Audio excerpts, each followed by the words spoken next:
coaches Ed Ott and G. Gordon Liddy, Phil Garner, are in Cincinnati on Friday as the Reds played host to the Astros. Chris Jones on in the bottom of the first inning when Barry Larkin hits a two-run homer to left field.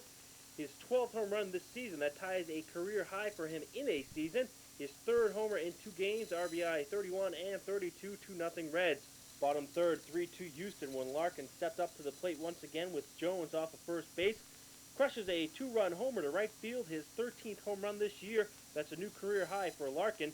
Back-to-back 2-home run games for Larkin, 4-3 Cincinnati. Top of the fourth now, Rafael Ramirez will tie this game up as he takes Tom Browning deep for a solo homer to left field, his first home run this season, and that tied the score at 4 apiece. Bottom of the fifth inning, Larkin up once again, facing Jim DeShays. He hits an opposite field home run, his third home run of the game, the first time of his career that he's hit 3 home runs in a game, and they all came off of Jim DeShays. Can't figure out how to pitch to Larkin as all-star ballots reign in Cincinnati as the Reds take a 5-4 lead. Next batter up, Eric Davis. He takes DeShays deep for an opposite field homer, his 8th of the year. And the Cincinnati Reds, powered by home runs, take a 6-4 lead after 5 innings. They go on to win by a final score of 8-5. Top of the ninth, Rob Dibble strikes out Ken Caminiti looking at a called third strike. It's his 21st save and as many opportunities. Tom Browning got the win. He's 10-4. Jim DeShays, the loss, he drops to 2-7. A real ear-jerker at Wrigley on Friday afternoon as the Cardinals routed the Chicago Cubs 1-0, top of the second. Runners at second and third with 2 outs when Todd Zeile, who went 3 for 3, gets a double down the left field line. Omar Olivares and Ozzie Smith score 3-0 St. Louis, 5-0 after 2. Top fourth now, Felix Jose went 4 for 6, a double down the right field corner. Todd Zeile and Ray Lankford come in to score for the Cardinals. Pedro Guerrero would have to hold up at third base, Jose at second. Both would come in to score later on in the inning, 9-0 St. Louis.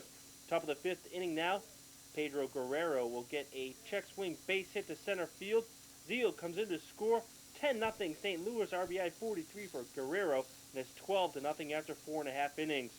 14-3 now in the bottom of the sixth inning when Hector Villanueva hits a 2-run homer to left field, his 6th home run of the year. He picks up Greg Maddux, RBI 12 and 13 for Hector Villanueva. 14-5, St. Louis up by 9. Top of the ninth, Doug DeCenzo, the outfielder for the Cubs, strikes out pitcher Willie Frazier in his first at-bat in the National League. The Cardinals win 14-6 as they pound out 21 hits. They've now won 4 in a row. And what about the Cubs? They have lost 12 of 13.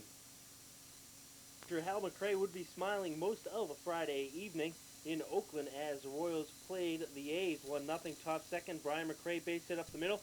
Kurt Stillwell comes in to score from second base, RBI 32 for McRae, 2-0 KC. Then Kirk Gibson follows up McRae with a base hit to center field. In comes Terry Chumpert, RBI 33 for Gibson, 3-0 KC. George Brett then gets another base hit up the middle off of Bob Welch. McRae comes in to score RBI 23 for Brett, 4-0 Kansas City, and it was 7-0 after 2. Top of the third inning now, Bob Welch will reach out after this. Brian McRae ground ball up the middle. Hits him on the bare hand. McRae would be safe at first, and Bob Welch would stay in the game as he points to where the ball hit him on the ring finger of his pitching hand. And then Kirk Gibson follows up McRae with a 2-run homer to left center field. His 12th homer of the year, RBI 34 and 35, 9-0 Royals.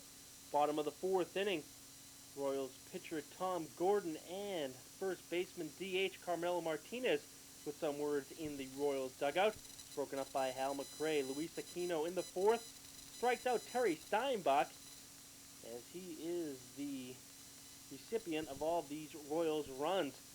Top half of the fifth inning saw Danny Tartabull hit a towering 2-run homer to center field. He picks up George Brett, home run number 13 for Tartabull, RBI 47 and 48, 11-0 Royals. And that's the way it would end up. Luis Aquino shatters Steinbach's bat to end the ball game. The Royals will rout the A's 11-0. For Aquino, a 5-hit complete game shutout for his first win since July 14th, 1990. Bob Welch took the loss. He drops to 7-5.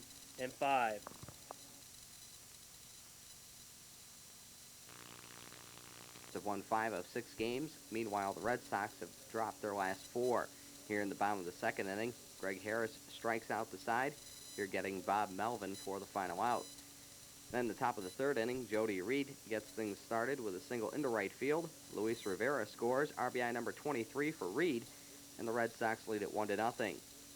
The very next batter would be Wade Boggs. Boggs would come up and hit an single into left field. Ellis Burke scores, and the Red Sox lead is at 2-0. Then Jose Mesa will walk Mike Greenwell with the bases loaded. Jody Reed scores, and the Red Sox take a 3-0 lead. That would be all for Mesa in this ball game. Then Mo Vaughn with a sacrifice fly to right field. Wade Boggs scores. For Mo Vaughn, it's his first Major League RBI, and the Red Sox take a 4-0 lead. They led it 6-0 after 3 innings. Then the top of the 7th inning with Boston up 8-1. Tony Pena with the bases loaded, a single into left field. Jack Clark and Carlos Quintana both score. RBIs number 23 and 24, and the Red Sox lead is at 8-1. Then the bottom of the 7th inning, Brady Anderson here with a double to the gap in right center field. Bob Melvin and Mike Devereaux both score. RBIs number 13 and 14 for Anderson, and the Red Sox lead is trimmed to 8-3.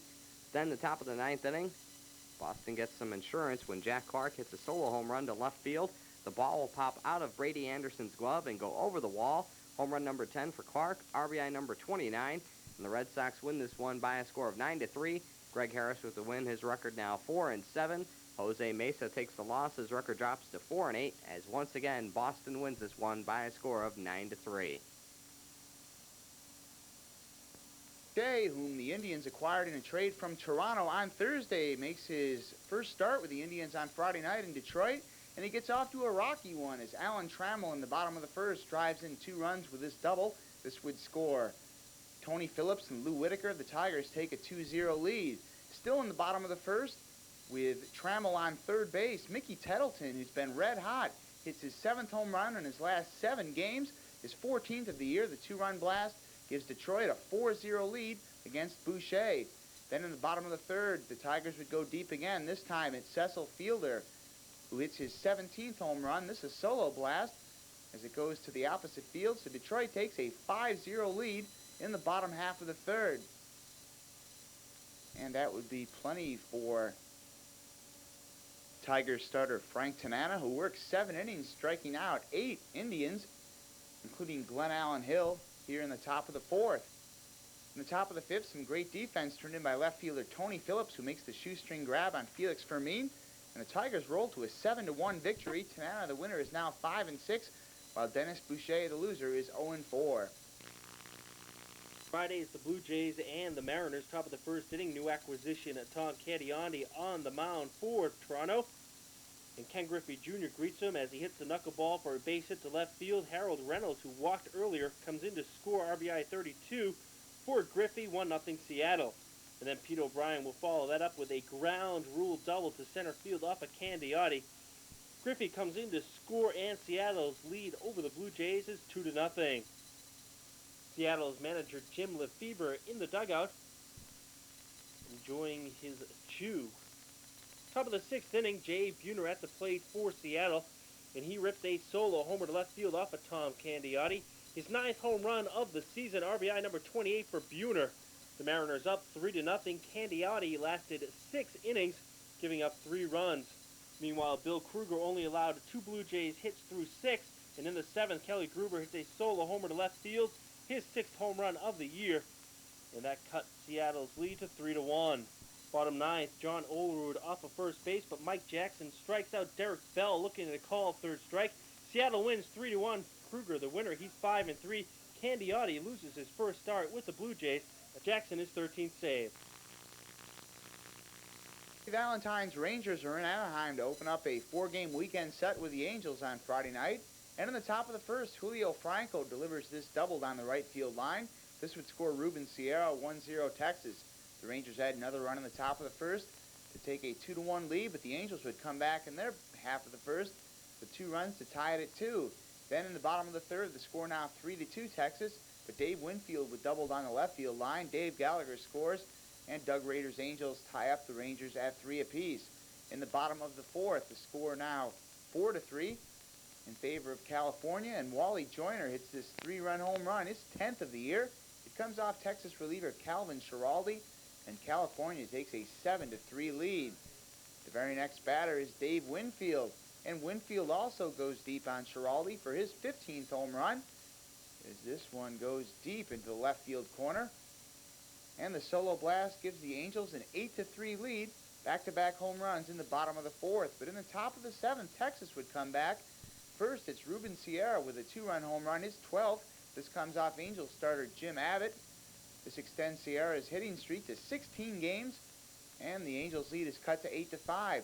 Then later in the inning, it's rookie Dean Palmer, just his 3rd game in the major leagues. He had 22 home runs in the minor leagues this year, and here he hits his 2nd home run in the big leagues, a 3-run blast off reliever Mike Fetters. Palmer with 7 RBI in 3 games. This game tied at 8 in the 7th. But not for long, for in the bottom of the 7th, Dave Parker hits a home run. This is solo blast, his 6th of the year, off Ranger reliever Kenny Rogers. So the Angels take a 9-8 lead after 7.